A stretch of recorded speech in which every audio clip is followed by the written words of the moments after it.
माझ्या गोड मुलांनो, तुमचं स्वागत आहे आपल्या गोड गोष्टींच्या विश्वात.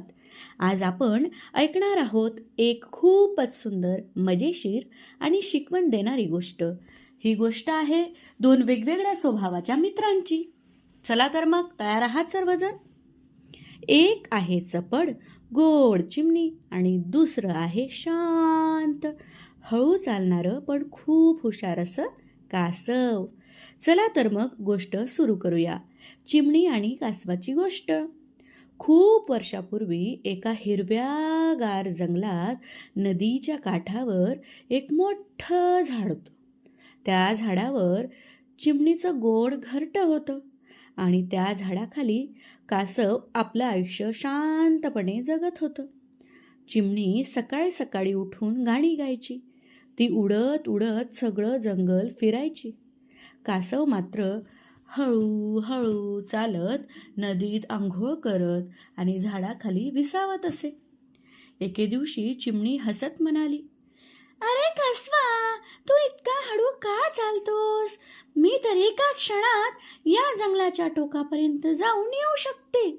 कासव शांतपणे हसलं आणि म्हणालं, "चिमणी, वेग चांगला असतो, पण धीर आणि संयम त्याहून जास्त महत्त्वाचे असते." चिमणीला हे ऐकून हसू आलं.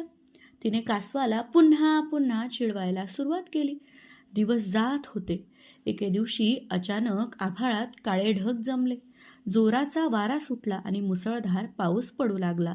नदीला पूर आला. पाण्याचा जोर एवढा होता की चिमणीचं घरटं झाडावरून पडलं. चिमणी घाबरली, रडू लागली.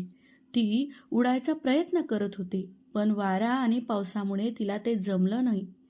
तेव्हा कासवाने सगळं पाहिलं. तो हळूहळू पण ठामपणे पुढे आला. तो म्हणाला, "घाबरू नकोस चिमणी, मी आहे ना." कासवाने चिमणीला आपल्या पाठीवर बसवलं आणि पाण्यातून सावकाश चालत तिला सुरक्षित उंच जागी नेलं. थोड्याच वेळात पाऊस थांबला. आकाशात सुंदर असे इंद्रधनुष्य दिसू लागलं. चिमणीच्या डोळ्यात आनंदाश्रू आले. ती म्हणाली, "कासवा, मी तुला खूप चिडवलं, पण आज तू माझा खरा मित्र असल्याचं दाखवलंस.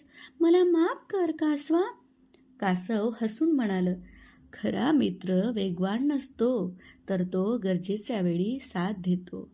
त्या दिवसापासून चिमणी कधीच कोणाला कमी लेखू लागली नाही आणि कासव आणि ती फार चांगले मित्र झाले. ते रोज एकत्र बसून गोष्टी करत असत आणि आनंदात दिवस घालवत असत.